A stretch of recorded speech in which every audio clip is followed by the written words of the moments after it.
আরজি করে রহস্য মৃত্যু ডাক্তারি পড়ুয়ার এবং এই ঘটনায় আটক এক সঞ্জয় রায় নামে এক ব্যক্তিকে গতকালই পুলিশ আটক করে। হাসপাতাল চত্বর থেকে গতকাল পুলিশের জালে এই সঞ্জয় রায়। ঘটনাস্থল থেকে অনেক কিছুই বাজেয়াপ্ত করেছে পুলিশ, মোবাইল, ল্যাপটপ, ব্যাগ এবং তার মধ্যে একটা হেডফোনের কাটা তারের অংশও ছিল এবং এই কাটা তারের অংশটি হেডফোনের কার সেই খোঁজে কিন্তু পুলিশ সন্ধান পায় এই সঞ্জয় রায়ের এবং তাকে গতকালই পুলিশ আটক করে। এবং তাকে কি কারণে সঞ্জয় রায় হাসপাতালে আসতো, সে বহিরাগত, হাসপাতালের কেউ নয়, দালাল চক্রের সঙ্গে কোনোভাবে সে যুক্ত ছিল কিনা, কি কারণে তার আনুগত্য ছিল হাসপাতাল চত্বরে, সেই সম্পর্কেই পুলিশ এই মুহূর্তে জানার চেষ্টা করছে। অর্পিতা আমাদের প্রতিনিধি রয়েছে। অর্পিতা, এই সঞ্জয় রায়কে জিজ্ঞাসাবাদ করে এখনো পর্যন্ত কি কি তথ্য পেল পুলিশ? দেখো, পুলিশ সূত্র থেকে খবর আরজি করে যে এই চিকিৎসক ছাত্রী খুনের ঘটনাতে সঞ্জয় রায় পুলিশের জালে গতকাল রাতে পুলিশের টিম যায় আরজি করে এবং সেখান থেকে কিন্তু সঞ্জয় রায়কে আটক করা হয়। এবং পুলিশের জালে কি পুলিশ সূত্র থেকে খবর যে একটি এই ঘটনাস্থলে যেখানে এই ঘটনাটি ঘটেছে সেমিনার হলে, সেখানে একটি হেডফোনের একটি কাটা অংশ পাওয়া যায়। সেই হেডফোনের সূত্র ধরেই কিন্তু সঞ্জয় রায়ের কাছে পৌঁছায় পুলিশ আধিকারিকরা। সেক্ষেত্রে এই সঞ্জয় রায় কিন্তু বহিরাগত, সে তার সেখানে অবাধ যাতায়াত ছিল, সে দালাল চক্রের সঙ্গে জড়িত কিনা সেই বিষয়গুলো পুলিশ আধিকারিকরা খতিয়ে দেখছে। তবে গতকাল রাতে যখন অর্থাৎ সকাল থেকে যখন এই ঘটনা ঘটে 11টা সাড়ে 11টার পর থেকে পুলিশ আধিকারিকরা সিপি এবং অ্যাডিশনাল সিপি মুরলীধর শর্মা সেখানে তারা যখন যান ঘটনাস্থল, তারা যখন পরিদর্শন করেন এবং বিনীত গোয়েল তিনিও কিন্তু 5 ঘন্টা প্রায় সেখানে ছিলেন।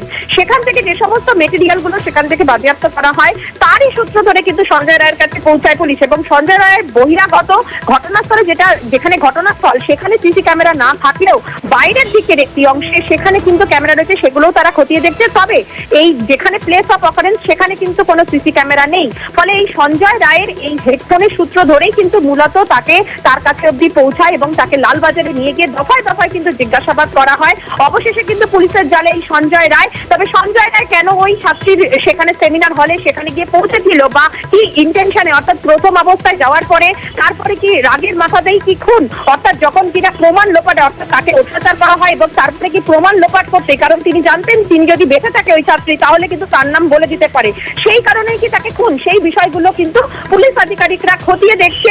এক্ষেত্রে এই সঞ্জয় রায় যে কিনা বহিরাগত কিন্তু এই আরজি করে তার যে অবাধ যাতায়াত ছিল, তাহলে সেখানে নিরাপত্তা কোথায়, কি করে বহিরাগতরা সেখানে ঢুকতো, সেই বিষয় নিয়ে কিন্তু প্রশ্ন উঠছে।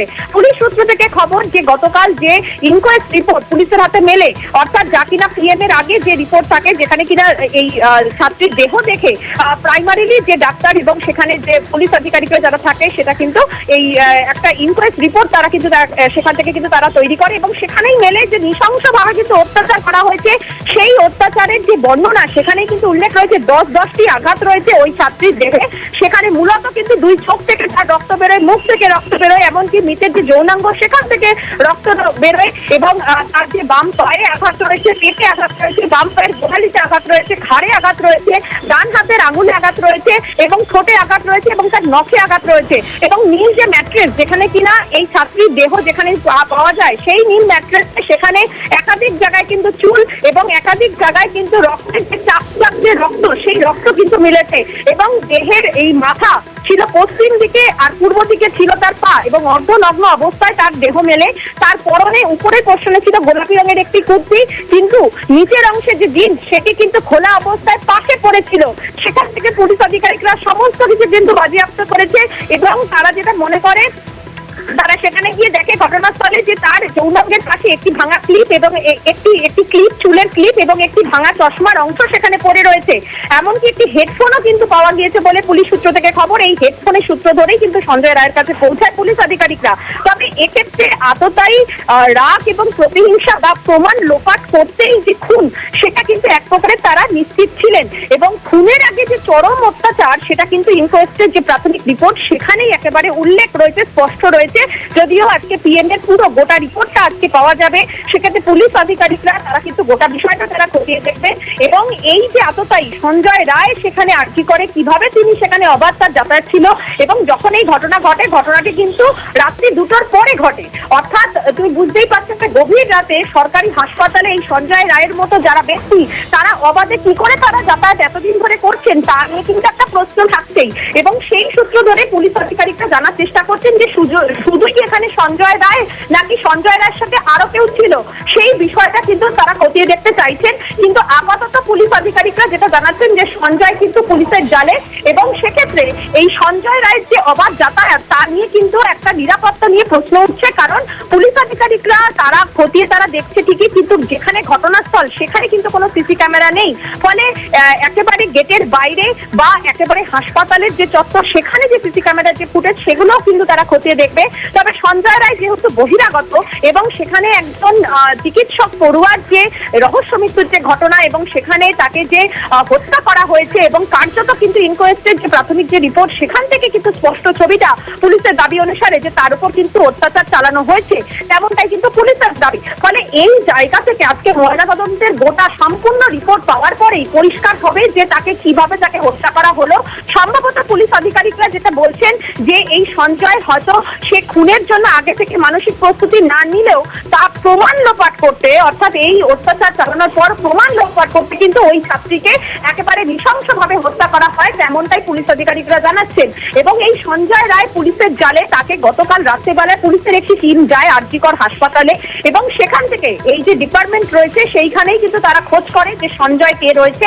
এরপরে কিন্তু ঘটনাস্থল থেকেই সঞ্জয় রায়কে সেখান থেকে কিন্তু নিয়ে যাওয়া হয় লালবাজারে, এবং লালবাজারে কিন্তু দীর্ঘক্ষণ কিন্তু জিজ্ঞাসাবাদ করা হয়। কারণ সঞ্জয় তার সেখানে যে অবাধ যাতায়াত ছিল সে বিষয়ে কিন্তু সেখানকার যারা ছাত্রছাত্রী তারাও কিন্তু জানিয়েছে পুলিশের কাছে, গতকালকে অনেকেই স্টেটমেন্ট তারা দিয়েছেন।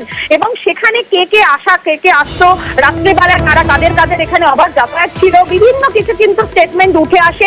পুলিশ তদন্ত শুরু করে এবং সিট গঠন হয় তুমি জানো।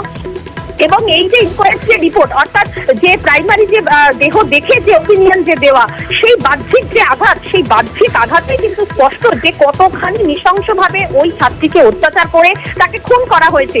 আর এই পর্যায় থেকে হেডফোনের যে কাটা তার, সেই হেডফোনের অংশ সূত্র ধরেই পুলিশ আধিকারিকরা তুমি আমাদের সঙ্গে থাকো। আরজিকরে এই মহিলা চিকিৎসকের রহস্য মৃত্যুর 24 ঘন্টার মধ্যেই একজনকে গ্রেফতার করলো পুলিশ। সঞ্জয় রায় নামে এক ব্যক্তিকে গ্রেফতার করা হয়েছে হাসপাতাল চত্বর থেকে। প্রথমে তাকে আটক করা হয়, পরে তাকে গ্রেফতার করা হয়েছে। ঘটনাস্থল থেকে বেশ কিছু জিনিস বাজেয়াপ্ত করেছে পুলিশ, তার মধ্যে একটি হেডফোন পাওয়া যায়, হেডফোনের কাটা তারের অংশ, এবং সেই অংশ থেকে পুলিশ সন্ধান পায় এই সঞ্জয় রায়ের, এবং তাকে দফায় দফা জিজ্ঞাসাবাদ চলছে এই মুহূর্তে।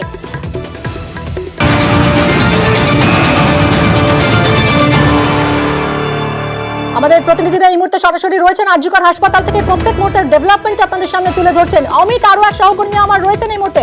অমিত, তোমার কাছে কি খবর রয়েছে? সঞ্জয় রায়কে গ্রেফতার করেছে পুলিশ, তাকে জিজ্ঞাসাবাদ চলছে, আরো কেউ জড়িত থাকতে পারে একে জেরা করে, আর কি কি জানা যাচ্ছে? সঞ্জয় রায় নামে ব্যক্তিকে তাকে গ্রেফতার করা হয়েছে এবং তাকে ইতিমধ্যে লালবাজার তাকে জেরা করা হচ্ছে। গতকাল সন্ধ্যের পরে তাকে সন্ধ্যার পরেই এই সঞ্জয় রায়ের অফিস পাওয়া যায় এমনটা পুলিশ সূত্রে খবর, এবং তারপর থেকে আমরা দেখেছি তাকে দীর্ঘ জিজ্ঞাসাবাদ করা হয়। কারণ হেডফোনের সূত্র ধরে এই সঞ্জয় রায়কে প্রথমে আটক করা হয়েছিল এবং তারপর দীর্ঘ জিজ্ঞাসাবাদ পর্বেই কিন্তু উঠে আসে, কিন্তু খুনের মোটিভ কিন্তু এখনো পর্যন্ত স্পষ্ট হয়নি। কারণ যেভাবে মারা হয়েছে তার শরীরে একাধিক আঘাতের চিহ্ন, অর্থাৎ সুনিশ্চিত করার আগে তাকে যেভাবে তার উপরে অত্যাচার করা হয়, এই বিষয়টা কিন্তু রীতিমতো পুলিশকে ভাবাচ্ছে কি কারণে এইভাবে খুন করা হলো, এর পেছনে সঞ্জয় ছাড়া কেউ রয়েছেন কিনা, বা সঞ্জয়ের সঙ্গে এই ডাক্তার চৌধুরীর আঘাতের কোনো পরিচয় ছিল কিনা। কারণ এই সঞ্জয়ের একাধিকবার এই আরজিকর হাসপাতালে যাতায়াত রয়েছে এমনটা পুলিশ থেকে জানা যাচ্ছে। সেক্ষেত্রে মোটিভ কি, কেন এইভাবে নৃশংসভাবে খুন করা হলো, পুরো বিষয়টা কিন্তু এই মুহূর্তে জেরা পর্বে রয়েছে। এবং পুলিশ সূত্র থেকে দাবি করা হচ্ছে যে এই জেরা পর্বে থেকে ধর্ষণেরও ইঙ্গিত মিলেছে। একেবারে সেই বিষয়গুলো কিন্তু আরো স্পষ্ট হবে, কারণ ময়নাতদন্তের পূর্ণাঙ্গ রিপোর্ট এলে কিন্তু আরো সেকশন অ্যাড হতে পারে এমনটা ইঙ্গিত কিন্তু গতকালই মিলেছিল। কারণ গতকাল পরিবারের অভিযোগের ভিত্তিতে খুনের মামলা রুজু করা হয়েছিল পুলিশের তরফে, এবং পুলিশের তরফে এসআইটি গঠন করা হয়েছে, এবং পুলিশ সূত্র থেকে যেটা দাবি করা হয়েছিল যে ময়নাতদন্তের পূর্ণাঙ্গ রিপোর্ট এলে সেখানে আর কি ধরনের আঘাত রয়েছে বা ধর্ষণের যেহেতু একটা অভিযোগ উঠছে, সেক্ষেত্রে সেই ধরনের কোনো যদি তথ্য যদি করে যদি পাওয়া যায় তাহলে কিন্তু ধর্ষণের সেকশন অ্যাড হতে পারে, এমনটা কিন্তু ইঙ্গিত পাওয়া গেছে। সেক্ষেত্রে পুলিশের পক্ষে কালকে বলা হয়েছিল যে ময়নাতদন্ত পূর্ণাঙ্গ রিপোর্ট হাতে এলে আরো অন্যান্য সেকশন অ্যাড হতে পারে, কারণ ইতিমধ্যে খুনের ধারায় কিন্তু মামলা রুজু করা হয়েছে পুলিশ তরফে। অমিত, অনেক ধন্যবাদ। আরজিকর কাণ্ডে আরজিকরে মহিলা চিকিৎসক খুনের পিছনে কাদের হাত রয়েছে তা খুঁজে বের করতে তদন্ত কমিটি গঠন করা হয়েছিল। 24 ঘন্টার মধ্যে একজন গ্রেফতার হয়েছে এই ঘটনায়। সঞ্জয় রায় নামের এই ব্যক্তি বহিরাগত, হাসপাতালের কোনো কর্মী নয় বলেই জানা যাচ্ছে। তাকে জেরা করে পুলিশ দফায় দফায় তার জেরা চলছে এবং আর কি তথ্য উঠে আসে সেদিকেই নজর রয়েছে এই মুহূর্তে।